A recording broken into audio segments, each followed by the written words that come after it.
tear your soul apart. Presto, you're dead.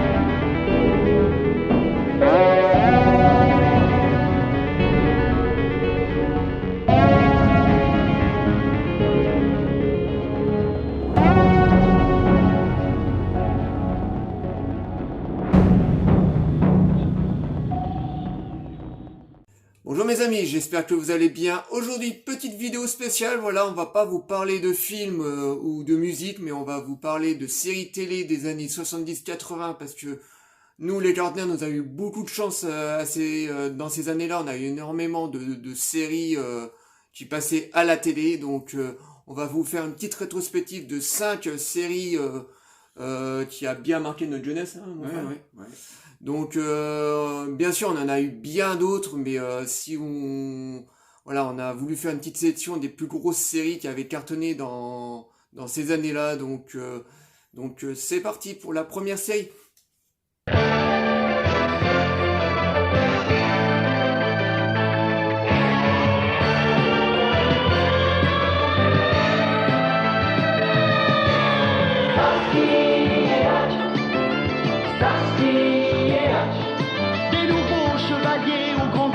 Qui n'ont jamais peur de rien. Starsky et Hutch, Starsky et Hutch, deux flics un peu rêveurs et rieurs, mais qui gagnent toujours à la fin. Quand les bandits sont tous en cavale, en voiture c'est poursuite infernale. Mais Huggy sait où ils sont cachés pour les arrêter. Starsky et Hutch, Starsky et Hutch, des nouveaux chevaliers au grand cœur, mais qui n'ont jamais peur de rien. Starsky et Hutch, Starsky et Hutch, deux flics un peu rêveurs et rieurs, mais qui gagnent toujours à la fin. Toute première série de notre sélection, alors là c'est une série très culte des années 70 et qu'on connaît très bien nous les quarantenaires. C'était la série Starsky et Hutch. Alors là c'est une série qui est sortie en 1975 aux États-Unis et qui est sortie quelques années chez nous plus tard en 78. Alors c'est une série qui a été diffusée pour la première fois sur TF1, je crois, c'est ça, c'est Oui, TF1. c'est TF1, ouais. Et qui a mondialement connu c'est une série qui a marché dans tous les pays. Chez nous, ça a été la même chose, ça a cartonné. La série était très très cool. On se rappelle de Starsky et de Hutch. Donc Starsky qui était joué par Paul Michael Glaser et Hutch qui était joué par David Soul, deux super comédiens qui se sont entendus très rapidement. Le pilote, le premier épisode du moins de la série était un pilote d'1h30. Voilà. Ça a marché tout de suite, les gens ont tout de suite adhéré parce que c'est vrai que la série est très très cool. Les Frans sont cool, ils ont une super bagnole, on se rappelle tous de la Green Torino rouge avec sa flamme blanche sur le côté. Franchement, c'était vraiment super cool. Donc on suit les aventures de deux inspecteurs de San Francisco, je crois. Ça se passe à San Francisco, il me semble, ouais. Ou plutôt c'est non, la ville a un nom bien particulier, ça ressemble à San Francisco. Oui, à tout cracher, ouais, mais ouais. Bon, c'est pas... Mais c'est Bay City, je crois, c'est Bay City. Oui, voilà. C'est Bay City, en fait, en gros, je pense que ça a dû être pas mal tourné à San Francisco, mais ils n'ont pas voulu donner le nom de San Francisco. Et donc, on suit donc ces inspecteurs qui sont, on va dire, les meilleurs inspecteurs de la ville, voilà, les plus cool. Le duo marche très très bien dès le début. On a le blond, donc David Soul, qui est le beau gosse du duo. Voilà, il est magnifique. Les blonds, toutes les filles lui courent après. Et puis à côté de ça, on a Paul Michael Glaser qui joue le rôle de Starsky, donc le brun, un peu comique, qui un peu gauche même. Oui, un petit peu gauche, ouais. Enfin, qui est aussi cool que que Hutch, mais voilà, qui est un peu le mec qui se prend les pieds dans le tapis, ou qui envoie surtout des punchlines. Mais les deux acteurs, franchement, s'entendent vraiment très bien. Ça se voit nettement à l'écran. Même, ils sont même amis dans la vie. Hein. Bien sûr. Et bien sûr, à côté, on avait Antonio Fargas qui jouait le rôle de Huggy les bons tuyaux, donc qui était un indie qui aidait Cersei Hutch dans leur mission pour retrouver quelques truands ou quelques parrains de la drogue. Donc il le joue vraiment très très bien. Ouais. C'est une espèce de blague comme ça, nonchalant. Ouais. Et d'ailleurs, on a eu la chance de le voir il y a quelques années. En vrai, pendant une convention. Ouais, on l'avait rencontré, on avait pris des photos, une petite dédicace et tout, c'était super plaisant. À côté, on avait le Capitaine Dobé, donc qui est joué par Bernie Hamilton, donc c'était un personnage vraiment très très cool parce que le capitaine il passait son temps à gueuler après Cersei Hutch. Voilà, le mec était tout le temps en colère, on a l'impression qu'il se levait le matin, il gueulait en permanence, mais il couvrait toujours Cersei Hutch des erreurs qu'il pouvait commettre, et il était toujours là pour les couvrir. Voilà, il était gueulard, mais c'était un bon c'était même le père de sécession des deux. Hein. Oui, voilà, oui, c'est vrai que énormément quoi. Il y avait beaucoup d'amitié qui se créait entre les personnages, et je vous dis, il y avait un côté tellement cool dans cette série. Voilà, on avait la super bagnole que tous les kékés du coin d'ailleurs ont repeint leur bagnole à l'époque en rouge en mettant une flamme blanche sur le côté. C'était mort de rire. Ouais. C'était vous voyez l'impact que pouvaient avoir ces grandes séries sur les gens de l'époque, et c'était vraiment cool. Ça allait, on avait des épisodes qui étaient excellents. Voilà, ça allait très vite. On avait beaucoup d'action. En plus, on avait des voix françaises parce que pour moi, Cersei Hutch, il faut le voir en version française. Ouais. Je l'ai jamais vu en anglais, mais on avait tellement de bons doublages. Je pense bien sûr à Jade Balutin dans la voix de Cersei et de son ami, parce qu'ils sont devenus amis par la suite, de Francis Latz qui faisait la voix de Hutch. Mais c'était succulent parce que les mecs, ils avaient des lignes de dialogue à respecter, mais ils étaient toujours en train de mettre des punchlines supérieures, parce qu'en fait la version VO de Cersei Hutch était très classique. Et s'interdisait même les lignes des dialogues avec des punchlines. Ça fait que les voix françaises, eux, ils étaient totalement en roue libre. Et dans la culture française, bien sûr, c'est de rajouter un ton humoristique. Et ça, ils y allaient de bon cœur. Et c'était totalement improvisé. Et non, c'était maintenant dans la version même américaine, il y avait des scènes comiques, mais c'était beaucoup moins appuyé, quoi. Oui, c'était beaucoup moins appuyé. C'était pas en fin de phrase, hein, c'était vraiment en plein milieu d'un dialogue. Donc que eux, à chaque fin de phrase, ils rajoutaient des lignes de dialogue qui n'existaient pas dans le feuilleton, quoi. Donc les mecs devaient bien s'éclater dans des salles de doublage, parce qu'en général c'était souvent quand les personnages avaient le dos tourné, etc. Ils rajoutaient des petits punchlines comme ça qui marchaient vraiment très très bien, quoi. Et puis pour moi c'est impensable de voir la série Cersei Hutch sans la regarder en version française. Les voix sont tellement indissociables, on peut plus dissocier les personnages des voix françaises. Donc bon, je sais qu'il y a des gens qui adorent la VO, mais dans les années 80 de toute façon, ou 70, on n'avait pas le choix. Les séries arrivaient sur les télévisions françaises en français. On n'avait pas le choix. On pouvait pas voir les films ou les séries autrement. Voilà, c'était que de la VO, et je peux vous dire qu'on avait de très très bons doubleurs à l'époque. Pas que dans Cersei Hutch, mais bien dans toute série. Donc, franchement, ça a apporté un plus-value à la série. Et franchement, c'était vraiment excellent. Donc, la série a compté 4 saisons. Ça durait quand même assez longtemps. Il y a eu 93 épisodes. Donc voilà, c'est une série qui est plutôt bon. Voilà, c'est rare, hein, les épisodes qui sont pas très bons. Ouais, enfin, il y en a qui sont un peu légers, surtout les épisodes les plus comiques, où il y avait pas vraiment d'enquête policière. Des fois, il y avait même des épisodes où on privilégiait un personnage, parce que Huggy a eu son propre double épisode qui devait débarquer aborder une nouvelle série, et ça a été avorté, heureusement. Et voilà, donc des fois il y avait 2B qui avait son histoire. Et les épisodes les moins intéressants, ben c'est les épisodes les plus comiques en fait. Hein. C'est voilà, c'était beaucoup mieux quand il y avait une enquête policière avec des moments humoristiques. Hein. C'était beaucoup plus posé quoi. Oui, effectivement, à l'époque, ils voulaient, comme le personnage de Guy les bons tuyaux marchait énormément. Non, il allait pas piquer la vedette de Starsky Hutch, mais marchait énormément.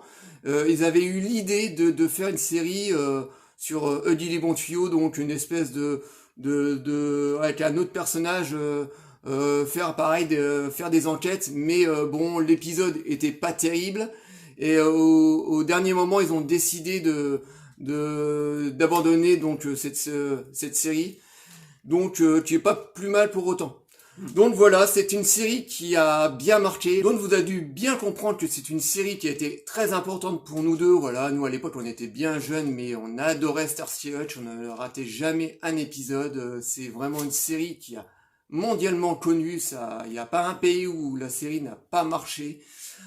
C'est super cool. Nous on les a en coffret DVD, on les regarde régulièrement parce que c'est vrai que c'est un look 70, attention les jeunes, hein, c'est 70, mais tout est cool là-dedans. Je vous dis, les acteurs s'entendent à merveille. La réalisation est très bonne, c'était une très très bonne série. Je vous dis, les costumes, la bagnole est super cool. Donc voilà, c'est une série phare des années 70. On a eu vraiment la chance de nous la connaître dans nos jeunes années. Donc Starsky Hutch, il faut absolument la voir. Donc si vous voulez, vous les petits jeunes, découvrir des bonnes séries des années 80, celle-là en fait partie. Ouais, parce que bon, voilà, c'est culte. Et en plus de ça, je vais rajouter, on ressent aussi toutes ces rues crades, parce qu'en fait c'est des policiers qui sont des petits policiers, hein, des policiers de rue en fait, des inspecteurs, mais bon, ils travaillent dans les quartiers les plus chauds et tout. Donc ils sont vraiment palpables, ils sont humains, et on retrouve justement, c'est pas comme certaines séries qui sont toutes propres, toutes gentillettes. Là, c'est vraiment, on retrouve San Francisco, même si ça s'appelle pas comme ça, mais en tout cas la dangerosité des rues et la saleté surtout. Et la saleté quoi. Tout est bien retranscrit comme si c'était la vraie vie quoi en fait. Donc voilà, donc Starsky Hutch est une très grande série des années 80, donc j'espère que ça a plu vous aux quarantenaires et que ça a plu aussi à vous les plus jeunes, mais Starsky Hutch c'est vraiment topissime. Donc c'est parti pour la série numéro 2. Le docteur David Banner, biophysicien, cherche le moyen de réveiller les forces latentes que chaque homme possède en lui. Mais une surdose accidentelle de radiation gamma bouleverse la composition chimique de son organisme. De ce jour, quand David Banner se met en colère, une étonnante métamorphose se produit.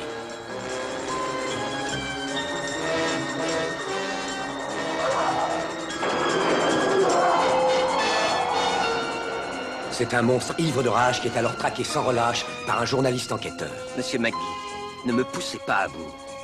Vous regretteriez de me voir en colère.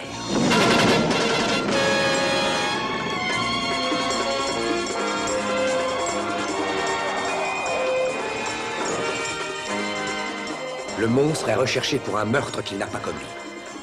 David Banner, que tout le monde croit mort, ne vit plus que pour découvrir le moyen de neutraliser les forces dévastatrices qui, à la moindre contrariété, se déchaînent en lui.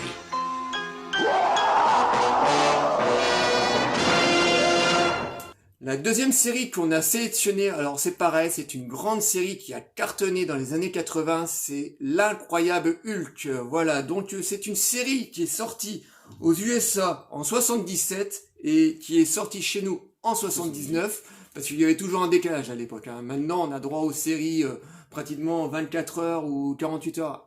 Après, on les a. Non, à l'époque, nous, il fallait attendre un tout petit peu, des fois plusieurs années entre les sorties américaines et les sorties françaises. Nous, on l'a eu en 79 et c'est une série dérivée de Marvel. Voilà, on reprend un personnage de Marvel, donc Hulk. Donc, c'est une série qui a compté 5 saisons et 82 épisodes, donc une série qui a relativement bien marché. Et c'était une série vraiment qui était très cool. Voilà, donc on suit les aventures de David Banner, oui, David Banner, parce que à l'époque les producteurs ne voulaient pas l'appeler Bruce Banner, parce que dans les années 80, Bruce était considéré comme un nom un peu homosexuel, donc les producteurs à l'époque qui avaient un tout petit cerveau, enfin bon, voilà, Et c'était... puis je crois qu'il y avait aussi un problème des droits aussi. Peut-être bien, mais c'est surtout ce qui était revenu à l'époque, c'est que le fait que ça soit David Banner et non Bruce Banner comme dans la BD, c'est que ça dérangeait les producteurs parce que pour les producteurs, le nom Bruce était un nom donné pour les homosexuels. Voilà. Donc dans la série, c'est David Banner. Donc on suit David Banner qui est un scientifique qui travaille sur les rayons gamma, sur la force et les rayons gamma. Et un jour, David Banner essaie son expérience sur lui-même, et malheureusement, quelque chose va changer en lui, va le transformer en espèce de gros géant vert, hyper musclé, hyper en colère surtout, qui est Hulk. Donc la série est produite par Kenneth Johnson, un très gros producteur des années 70-80. Grâce à lui, par exemple, on a eu droit à V il y a quelques années. Plus une multitude de séries. Hein, bien sûr, oui, il a pas fait que ça, il a fait bien d'autres séries. Et franchement, c'était une série qui était vraiment très cool parce que dans les rôles principaux, on trouve Bill Bixby qui joue le rôle de David Banner, un très très bon acteur, voilà. Qui avait commencé dans les années 60 avec un sitcom qui avait énormément marché à l'époque, chez nous totalement inédit, peut-être en DVD ou en import. Mais c'était déjà quelqu'un de très très connu à la télévision. Ouais. Il avait même joué dans des épisodes de la 4e dimension. Oui, c'est vrai. Ouais. Donc un acteur qui jouait déjà dans les années 60. Et donc Bill Bixby joue le rôle de David Banner. Il joue vraiment très très bien, très sobre, etc. Il en fait pas 3 tonnes. Il est vraiment dans la peau de ce scientifique. En face de lui, on retrouve Lou Ferrigno. Donc Lou Ferrigno était un ancien culturiste. Enfin, il continue encore, je crois. Non, il a non, il a la retraite maintenant. Ouais, oui, parce qu'il a l'âge de Schwarzy. Donc on retrouve en face de lui Lou Ferrigno qui joue le rôle de Hulk. Donc à l'époque, on n'avait pas d'effets spéciaux, donc il fallait trouver quelqu'un d'assez balèze. Et donc ils ont pris Lou Ferrigno pour jouer Hulk. Alors, au début, ça devait être Schwarzenegger. Oui, c'est ça. Au début, ça devait être Schwarzenegger qui joue Hulk parce que à l'époque, Schwarzenegger était le Monsieur Univers. Voilà, il était le numéro 1. Donc ils avaient pensé au début à Arnold Schwarzenegger pour faire Hulk. Mais bon, très rapidement, Schwarzenegger a été pris par le cinéma et il a joué Conan le Barbare. Donc c'était plus possible. Il pouvait plus faire la série. Donc ils se sont rabattus sur Lou Ferrigno qui est son adversaire de l'époque. C'était le numéro 2, parce que Schwarzy gagnait tous les concours, et Lou Ferrigno était plus costaud, massif, il avait des muscles plus gros, mais les postures étaient pas terribles, donc il était toujours le numéro 2, et surtout c'était un gros malin, Schwarzenegger, donc il arrivait toujours à manipuler Lou Ferrigno, donc ça a toujours été le numéro 2, quoi. Et donc ils ont pris Lou Ferrigno pour jouer le rôle de Hulk. Donc c'est une série qui est vraiment très très bien. Bon, typiquement années 80 encore une fois, parce que comme vous voyez maintenant, ça fait années 80. Mais c'est super parce que on a David Banner, voilà, qui comme il se transforme en Hulk, il est obligé au début de la série de se faire passer pour mort. Pour pouvoir se soigner, parce que pendant tout le long de la série, on le voit marcher sur les routes, il traverse tous les États-Unis pour essayer de trouver un remède, pour essayer de détruire Hulk. Et c'est ça le charme de la série, c'est que David Banner, d'épisode en épisode, il va rencontrer de différentes personnes qui vont l'aider ou qui vont essayer de lui mettre des bâtons dans les roues. Mais c'est ça qui est vraiment bien dans la série, parce que c'est un road movie en fait. Hein. Ouais, c'est un road movie, ouais, exactement. Et ce qui est marrant, c'est que à chaque coup, il tombe sur des gens qui vont l'aider, et puis des gens qui vont lui mettre des bâtons dans les roues, et il est en permanence en train de se transformer en Hulk. Ouais. Et ce qui m'a toujours fait rire, c'est que David Banner, il a juste un petit baluchon sur son dos, il a pas beaucoup d'argent, parce que voilà, il trouve des petits boulots, mais voilà, il a pas beaucoup d'argent. Et il est toujours en train de se transformer, donc bonjour les chemises, bonjour les pantalons, et Et les... Il aurait même pu travailler en tant que représentant de Suisse, parce que bon... C'est clair, avec toutes les chemises qui déchirent et les pantalons. Alors, ce qui est marrant, c'est que il déchire tous ses vêtements, mais Hulk, il arrive toujours à garder un bon petit... Le slip, quoi. Ouais, voilà, au niveau du slip, ça tient. Ça change pas, en fait. Voilà. Hein. Mais voilà, on voit toujours David Banner qui est en train de piquer du linge sur les cordes à linge parce que comme il voilà. Ouais. Donc j'imagine même pas le nombre de fringues qu'il a dû utiliser au long de la série. C'était vraiment super. Mais bon, c'était une série qui était vraiment très très bien. On suivait David Banner avec plaisir. Lou Ferrigno était vraiment très bon au début. Voilà, on le voit avec son maquillage, sa perruque et tout. Mais ça marche très très bien. Ouais. Les deux acteurs s'entendent très très bien, même si ils jouent pas ensemble, hein, parce que. Mais ça se sent à l'écran. Hein, c'est vraiment tout ça fonctionne très très bien. Et puis on avait oublié aussi le reporter qui leur court après. Hein. Oui, c'est Jack McGee. Ouais. Jack McGee, voilà. Alors lui, vers la fin, il s'efface un peu.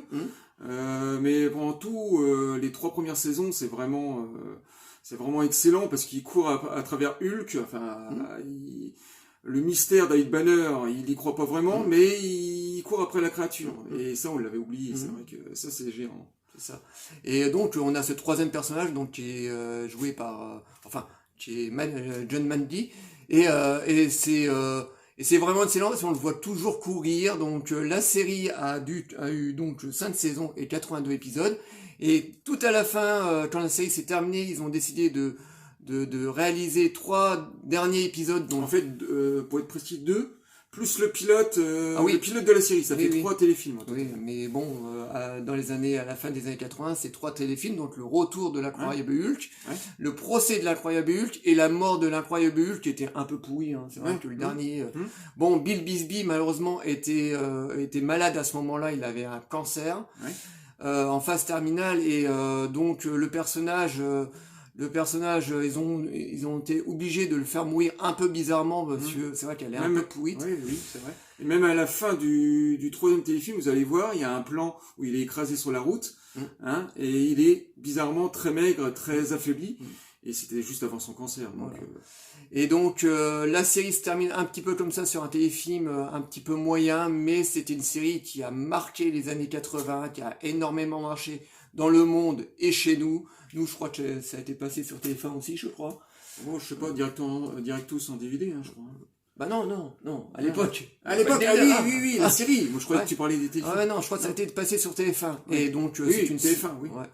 Et donc, voilà, c'est une série qui était vraiment excellente, suivie par d'énormément de spectateurs. Je me rappelle, nous, on était tout gamins, la transformation nous faisait un petit peu peur, parce que c'est vrai que on avait quand même de beaux maquillages, bon, pas d'effets spéciaux, mais de beaux maquillages. Et pour des jeunes enfants à l'époque, quand on voit David Banner avec ses lentilles vertes et qui commence à changer, ça pouvait être impressionnant. Bon, maintenant, les gamins, ils regarderaient ça, ils rigoleraient. Mais ça a été quand même une série qui a été vraiment très, très importante pour nous, les quarantenaires. Donc, Hulk, c'est vraiment topissime. Donc, c'est parti pour la série numéro 3.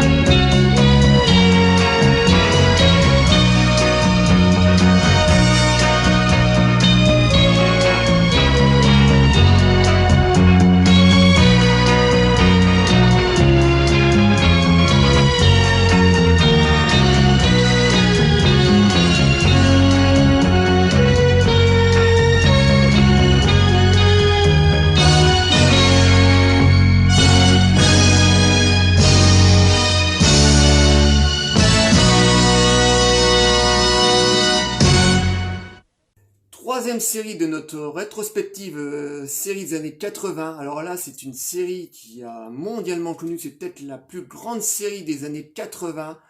On va vous parler de La Petite Maison dans la Prairie. Alors là, c'est une série qui a mondialement connu. Donc c'est une série qui est sortie aux États-Unis en 74 et nous, en France, on l'a eu en 76, donc 2 ans après. Et c'est une série qui est arrivée sur les zones françaises et ça marchait tout de suite, voilà, on a eu droit à un premier téléfilm où on voit la famille Ingalls qui arrive à Walnut Grove. Donc une série, le premier épisode est un petit peu longué. Hein. C'est vrai que voilà, il présente les personnages, il n'y a pas grand chose qui se passe, mais c'est un téléfilm qui a énormément marché, qui a été maintes fois rediffusé, surtout sur M6. Voilà, les gens à chaque coup disent on en a marre la petite maison à Paris, mais qui regardent tout le temps. Oui, c'est ça. Parce que moi je connais personne qui ne connaît pas la petite maison à Paris. Enfin bon, les gens souvent ils disent moi la petite maison à Paris je m'en fous un peu, mais tout le monde adore la petite maison à Paris parce que c'était quand même une série qui était très riche, qui était très bien faite. Et surtout grand public. Hein. Et ouais, surtout grand public, voilà, ça plaisait vraiment à tout le monde, hein, aussi bien à la maman, au papa, voilà, parce que tout était riche. De toute façon, la thématique de cette série, c'était la famille, l'inversité de la vie, etc. Voilà, c'était la famille. Donc, dans cette série, on retrouve de très bons acteurs série télé. Bien sûr, Michael Landon dans le rôle de Charles Ingalls, Melissa Gilbert dans le rôle de Laura, Victor French dans le rôle de Monsieur Edwards. Monsieur Edwards, voilà, et bien d'autres, voilà. Donc on suit les aventures d'une famille texane, je crois. Ils viennent de Texas, je crois, non? Je pense pas. Non, à la base, ils sont pas texans. Ou Colorado, je sais plus trop. Ouais. Enfin, une famille qui arrive dans un petit village qui s'appelle Walnut Grove, et c'est une petite famille comme ça qui a pas beaucoup d'argent, voilà, une famille de fermiers, et il va leur arriver plein de trucs, voilà, plein de malheurs, de joie et de malheurs. Et franchement, c'est une série qui est vraiment très bien faite, parce qu'ils arrivent dans une petite cabane. Alors c'est pareil que dans Starsky Hutch. La cabane est aussi connue que la Graine Torino dans la série Starsky Hutch. Donc ils arrivent dans une espèce de petite baraque là, toute petite. D'ailleurs, ils ont du mal à se mettre. Voilà. Laura et Marie sont obligés d'habiter dans les sous le toit de la maison.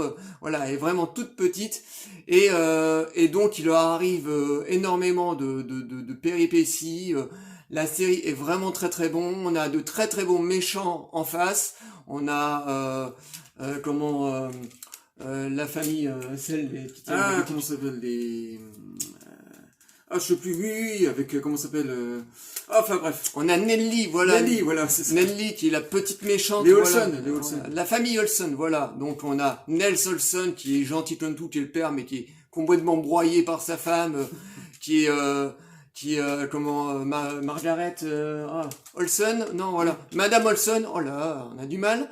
Madame Olsen, donc on a de très bons méchants, enfin entre guillemets méchants, voilà, c'est un peu le poil à gratter du village, voilà, c'est à la fois les personnages comiques parce que Madame Olsen en général elle est méchante au début puis à la fin elle se prend des méchantes vestes oui, tout le temps quoi. Voilà.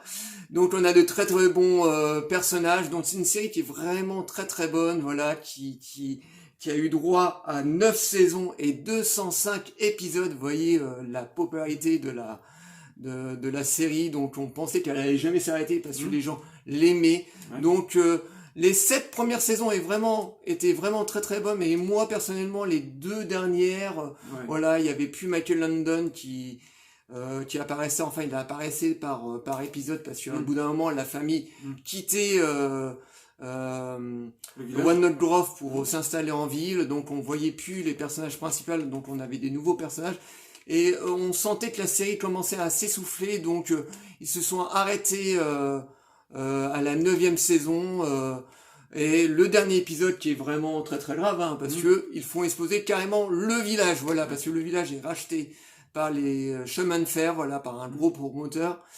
Et les habitants sont obligés de quitter leur village et décident de l'exploser, quoi. Donc c'était un très beau final, voilà.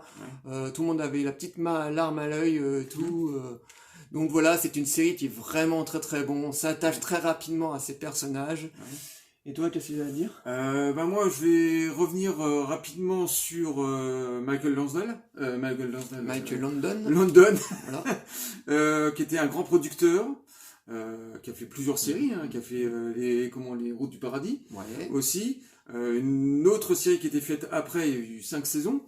Tous ces problèmes, parce qu'en fait, il y avait un lien entre la petite maison à prairie et sa propre vie. Donc il abordait dans la série plusieurs sujets assez graves, comme la drogue, comme l'addiction à l'alcool par exemple, le viol, etc., etc. Parce qu'il raccrochait tout, sa vie personnelle à celle de la série. Et c'est ce qui fait le charme de cette série, hein. C'est pas seulement un truc hyper good, voilà, à regarder. C'était vraiment, il y avait des termes graves, sociopolitiques même, qui étaient abordés dans cette série, et c'est ça qui faisait tout le charme. Et la qualité de Lansdale, oh putain, j'arrive pas à dire. Lansdale, Michael Landon. London, ouais, j'ai du mal. Voilà, donc c'est ce qui donnait le charme et la qualité de ces séries, quoi.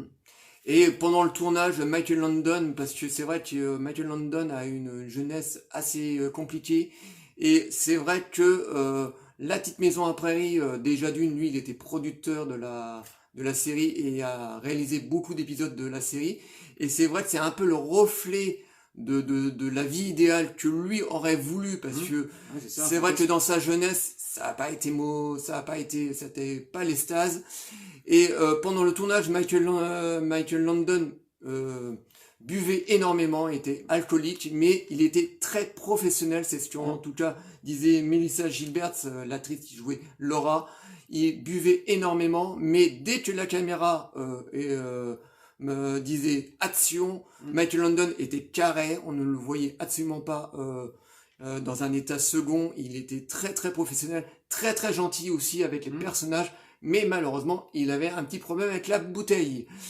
Mais ça ne se voit absolument pas dans la série, donc c'est une série qui a été très très importante dans nos chères années 80. Donc parmi vous, les gens qui ne connaissaient pas La Petite Maison à Prairie, à mon avis, vous êtes très très peu. Regardez cette série, c'est vraiment une série qui se laisse voir. Donc il n'y a pas d'action, hein, c'est une série. Enfin, il n'y a pas d'action, si, ça arrive. Oui, enfin bon. Il y a des situations quand même un peu politiques et dramatiques. Voilà, ouais, beaucoup de scènes dramatiques. Donc franchement, regardez cette série, vous allez être tout de suite très très très pris par cette série, et vous allez aller jusqu'au bout, ça c'est sûr. Donc La Petite Maison à Paris, c'était vraiment super, super top. Voilà.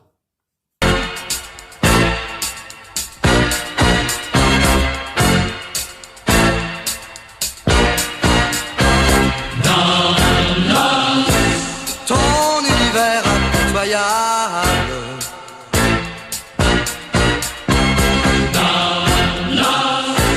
glorifie la loi du plus fort.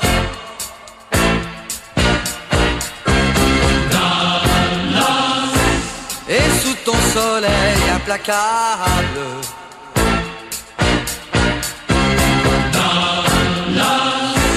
tu ne redoutes que la mort.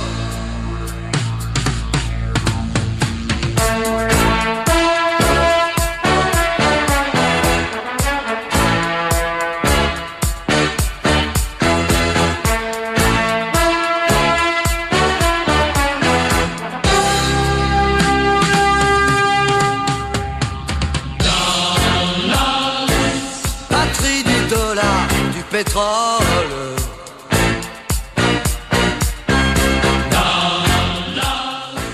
Quatrième série de notre sélection, donc là c'est pareil, c'est une très très grosse série qui a cartonné sur TF1, et cette série c'est Dallas. Alors moi je ne suis pas un grand spécialiste de Dallas, c'est surtout David qui est spécialiste de Dallas, donc il va en parler beaucoup mieux que moi, mais c'est une série qui a très très bien marché, donc qui a eu droit à 14 saisons, 357 épisodes, donc c'est pareil, c'est une série on pensait que ça allait jamais s'arrêter. D'ailleurs, Dallas a eu droit à une nouvelle série qui n'a pas du tout marché d'ailleurs, hein, avec certains personnages qui sont revenus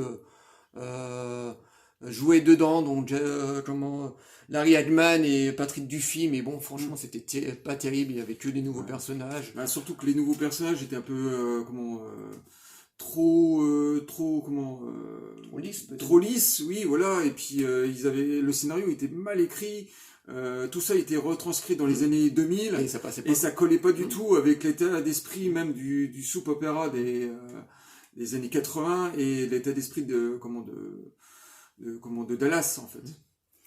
Et donc, c'est une série qui a énormément marché, donc je laisse David vous en parler. Alors, Dallas, c'est, comme Vincent vous a dit, 14 saisons et 3 téléfilms. Parce qu'en fait, il y a eu c'est 2 téléfilms enfin, en fait, pour conclure la série, parce qu'en fait, la série s'est terminée sur la 14e saison et avec vraiment, ça s'est terminé comme ça, avec JR, on vous spoil, et JR comme ça, qui se tire dessus, on sait pas s'il est mort et tout, ça s'est terminé vraiment comme ça, dans le mystère total. Et ils ont fait 2 autres téléfilms qui sont très très moyens. Le premier qui est le retour de JR, ça se passe 10 ans plus tard, et le deuxième c'est la Gary Wing. Alors là c'est pareil, on retrouve tous les personnages, ils ont rappelé tout le monde à l'ordre pour cette réunion finale, et puis c'est 2 téléfilms vraiment oubliables, vraiment pas terribles, et un troisième téléfilm qui était sorti entre la saison 2 et la saison 3, et qui était un feuilleton, qui était une préquelle en fait. Donc le film commençait où on retrouve JR dans son bureau, qui se remémore l'histoire de la famille Ewing, et surtout en fait de la rivalité entre les 2 pères en fait, Ewing et Barnes. Et ce feuilleton, je l'ai jamais vu, parce qu'il est passé une fois sur TF1 à l'époque de la série, mais jamais a été rediffusé depuis. Et par contre, c'est sorti en import, tous les films et toutes les saisons, on les trouve en import. Nous, malheureusement, ça s'arrête à la saison 7 dans le coffret, qu'on peut acheter en France. Et ce téléfilm, moi j'ai vu des extraits, ça a l'air vraiment d'être bien, et puis c'était dans l'esprit de la série, quoi. Et qu'est-ce que je pourrais dire sur Dallas, en fait, ce qui est génial, c'est que c'est bon de la première saison jusqu'à la 9e, et à partir de la 10e, avec le retour de Patrick Duffy au sein de la série, avec cette fameuse saison du cauchemar. Celle-là était bien, celle du cauchemar. Mais le retour de Patrick Duffy, là, on se retrouve avec des scénarios tirés par les cheveux, une multitude de nouveaux personnages, parce qu'en fait, les anciens, avec des multiples contrats à répétition, tout le monde se barrait, en fait. Il n'y avait plus personne, à part Patrick Duffy et puis Larry Kman qui restait. Après, c'était vraiment laborieux, donc il faut s'arrêter à la saison 9. Et tu pourras peut-être parler aussi du doublage aussi. Alors, le doublage, JR, c'était Dominique Paturel. Dominique Paturel, qui était un grand monsieur de doublage. C'est pareil, Dallas, c'est impossible de le voir en version originale, tellement pareil comme Starsky Hutch, tellement les voix sont indissociables des acteurs, des acteurs. Donc et puis faut dire aussi que JR à l'époque c'était le plus grand méchant, peut-être être Darth Vader au cinéma, le plus grand méchant de la série des séries animées, des séries des années 80, parce que tout le monde le détestait. Larry Hagman a reçu des nombres incalculables de lettres de menaces, attention aux États-Unis, de fans, parce qu'il était tellement méchant, il jouait tellement bien dans la série, qu'il y a certaines personnes qui lui envoyaient des lettres de menaces pour prouver que vraiment Larry Hagman le jouait vraiment très très bien. Donc on avait, faut quand même reconnaître que dans les années 80, donc on avait le plus grand méchant de l'histoire de la télévision, c'était JR, quoi. Et en face de lui, on avait complètement son opposé qui était Bobby Ewing, qui était beaucoup plus bienveillant, qui était le fils de la famille Ewing. Voilà, donc c'était une série quand même qui a bien marqué les esprits, donc qui a cartonné, voilà, ça passait pour le coup là sur TF1 à 20h30, voilà, qui a fait des parts belles à TF1, et donc voilà, c'était une série qui a été suivie par pas mal de foyers, voilà, qui plaisait un peu à tout le monde, voilà, c'était vraiment très familial, peut-être moins familial que La Petite Maison à Paris, mais quoique, c'était quand même une série qui a quand même bien marqué nos jeunes années, quoi. Donc, t'as un dernier mot ? Oui. En fait, la série, au départ, devait s'orienter sur 2 personnages, en fait, qui étaient, en fait, Bobby et puis Pamela, en fait. C'était une relecture de Roméo et Juliette en série. Mais très vite, au bout de la deuxième saison, ils se sont aperçus que le personnage principal qui était le plus apprécié, c'était JR. Donc ils ont tout basé la série sur le personnage de JR et plus sur le personnage de Bobby. En fait, au départ, c'était la guerre entre deux familles, donc exactement comme dans le récit de Shakespeare, Roméo et Juliette. Donc au départ, c'était ça, quoi. La petite anecdote en plus. Donc voilà, donc Dallas a été une très très grande série, voire peut-être une des plus grandes séries, voilà, des années 80. Donc qu'on aime ou qu'on n'aime pas, c'est vrai que là, enfin David aime beaucoup, moi j'aime un peu moins, voilà. Bon, si je me mettais dedans, ça tombe, je me ferais peut-être prendre au jeu, mais voilà, c'est quand même une série qui a été super importante, qui a plu à énormément de monde. Donc voilà, Dallas, c'est un grand panthéon des années 80. Et voilà. En plus, je dirais que c'est la première série avec les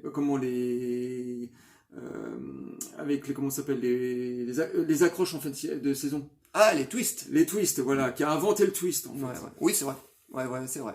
Donc voilà, Dallas est une série très importante des années 80.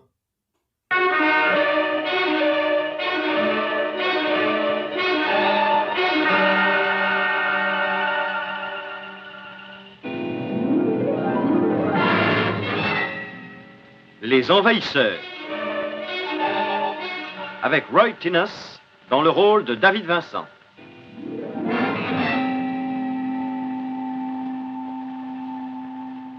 Les Envahisseurs, des êtres étranges venus d'une autre planète. Leur destination, la Terre. Leur but, s'y établir et en faire leur univers. David Vincent les a vus. Pour lui, cela a commencé pendant une triste nuit, le long d'une route solitaire de campagne, alors qu'il cherchait un raccourci que jamais il ne trouva. Cela a commencé par une auberge abandonnée et un homme trop fatigué par le manque de sommeil pour continuer son voyage. Cela a commencé par l'atterrissage d'un vaisseau spatial. À présent, David Vincent sait que les envahisseurs sont là, qu'ils ont pris forme humaine. Il lui reste à convaincre un monde incrédule que le cauchemar a réellement commencé. Dernière série de notre rétrospective, excusez-moi, des séries des années 80-70. Alors là, on va tricher un tout petit peu parce qu'en fait, c'est pas vraiment une série des années 70, mais plutôt des fins des années 60 ou milieu des années 60. Et cette série, c'est Les Envahisseurs. Alors, c'est une série qui a, pareil, très très bien marché. C'est une série qui est sortie aux USA en 67 et qui est arrivée chez nous en 69. Qui a eu droit à 2 saisons et 43 épisodes. Alors c'est une série de science-fiction, voilà, donc qui a plus une allure des années 60, mais qui est une très très bonne série. Donc on suit les aventures de David Vincent. C'est bizarre ça. Bizarre. Enfin, on suit les aventures de David Vincent, qui est un journaliste, je crois, non, je sais plus. Non, c'est un architecte. Un architecte, voilà, qui roule toute la nuit. Et à bout d'un moment, il est mort de fatigue, il s'arrête sur le bord d'une petite route de campagne. Et là, descend un vaisseau spatial à quelques mètres de sa voiture.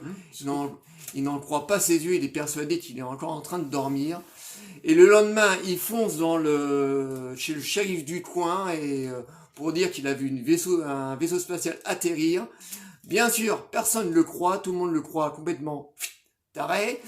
Et David Vincent va être pourchassé par les envahisseurs parce que les envahisseurs ont remarqué que David Vincent les a découverts, donc. Et c'est pareil que Hulk. David Vincent va essayer de prouver pendant tout le long de la série que les envahisseurs sont là. Et malheureusement, il va rencontrer très peu de gens qui vont le croire, donc il va être en permanence tout seul. Et c'est une série qui est vraiment très très bien, avec de bons effets spéciaux de l'époque. Les envahisseurs ont notre aspect à nous, voilà, on peut pas vraiment les différencier entre les humains. La seule manière qu'on a pour les différencier, c'est que les envahisseurs ont toujours le petit doigt qui est toujours ready comme ça.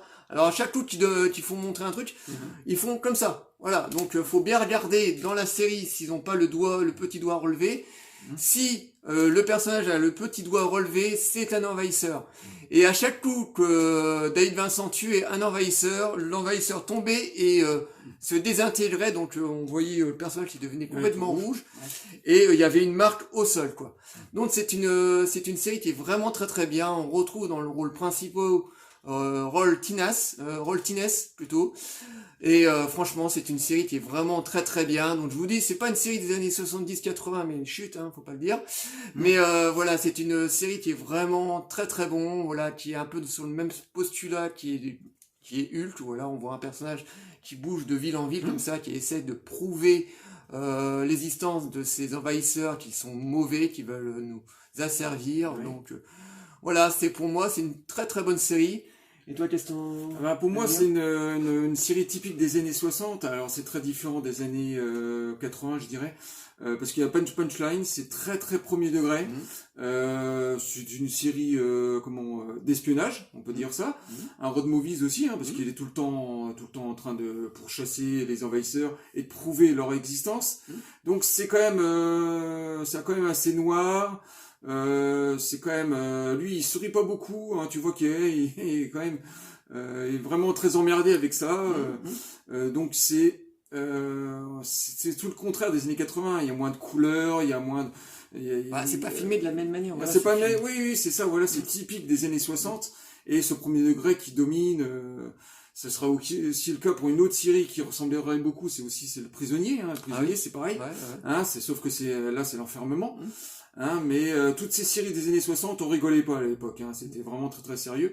Et en plus, en revenant sur Roy Tines, c'est quelqu'un qui colle parfaitement au personnage parce qu'il nous ressemble.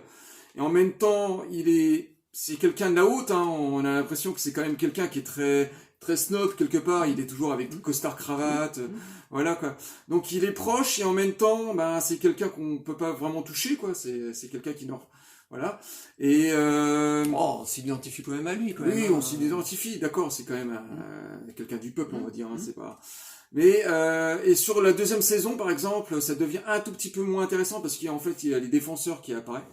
En fait, qu'est-ce que c'est que les défenseurs? En fait, c'est tout plein de personnages qui le croient en fait, hein, qui décident de faire une communauté pour aller prouver au gouvernement que les envahisseurs sont là et ils vont presque réussir à la fin. On vous raconte pas bien sûr, mais ça se termine un peu en cul de poisson. C'est le mystère en fait. Et la deuxième saison est légèrement en dessous, mais ça reste quand même grandiose quand même. Voilà. Donc voilà, comme David vous disait, c'est quand même une série qui est très années 60, ça ressemble même à des films de série B des années 60. Oui, on fait pas trop la différence. Ouais. Et donc on a très peu d'effets spéciaux, souvent on voit les vaisseaux, hein, très souvent, on voit des costumes assez flashy, voilà. Et donc les quelques effets spéciaux, c'est quand les envahisseurs meurent, donc quand ils deviennent rouges et puis qu'ils disparaissent. Mais c'est une série qu'on suit assez facilement. On est tout de suite en empathie avec ce pauvre gars qui est pourchassé par les envahisseurs, qui sont en permanence à vouloir le tuer. Et donc c'est une série quand même qui a bien marqué les années 70 pour nous, parce que c'est quand même une série qui est arrivée aux États-Unis à la fin des années 60, mais nous il a été diffusé la première fois donc en 69, mais qui a été rediffusé après dans les années 70, donc ça a marqué pour nous les années 70. Donc et petite anecdote, ça va vous faire rire, mais voilà, à l'époque où on est né en 75, voilà, nous on est de 75. Et la série marchait à cette époque. Et au moment où on est venu au monde, nous, on a un frère aîné qui a 14 ans de différence avec nous. Quand on est né donc à la maternité, mais nos parents nous avaient pas encore choisi de prénom. Et mon frère aîné était fan de des envahisseurs, donc de David Vincent. Et qu'est-ce qui s'est passé? Comme nous, on est des jumeaux, mon frère a dit à mes parents, tiens, on n'a qu'à les appeler David et Vincent. Et donc voilà pourquoi on s'appelle David Vincent, c'est à cause de la série Les Envahisseurs. Bon, après avec les années on a fait avec, hein, c'est plutôt pas mal, hein, David Vincent, mais voilà, c'était une petite anecdote qu'on voulait vous donner parce que nos prénoms viennent de cette série. Donc voilà. Donc on n'a pas le petit doigt qui se relève, mais voilà. Donc Ah, quoi qu'il faudrait peut-être regarder, hein, si... Voilà quoi. Enfin, bref, à vous de regarder quoi. Donc voilà, Les Envahisseurs a été une série qui a bien marqué aussi la télévision dans ces années-là. Donc voilà, on a fait le tour de notre rétrospective série des années 70-80. Bien sûr, il y en avait bien d'autres. Il y a eu les V, on a eu aussi Nord et Sud, Shogun. Qu'est-ce qu'on pourrait vous donner encore au-delà du réel, la quatrième dimension, enfin un nombre incalculable de séries télé. L'homme qui valait 3 milliards aussi. L'homme qui valait 3 milliards, donc malheureusement on n'a pas pu tous vous les citer parce que la vidéo je pense durerait 2 heures, donc c'est pas le but de vous retenir 2 heures. Donc voilà, donc j'espère que cette petite vidéo vous aura plu, donc on refait le petit message habituel, likez, délikez, abonnez-vous. Envoyez-nous des commentaires sur les séries qu'on vous a citées. Je pense que vous les connaissez tous. C'est des grandes séries des années 70-80. Donc je vous répondrai toujours avec plaisir. Ou David vous répondra toujours avec plaisir parce que maintenant, c'est notre chaîne à nous deux. Donc j'espère que la petite vidéo vous a plu. Donc, ciao les mecs. Salut les amis.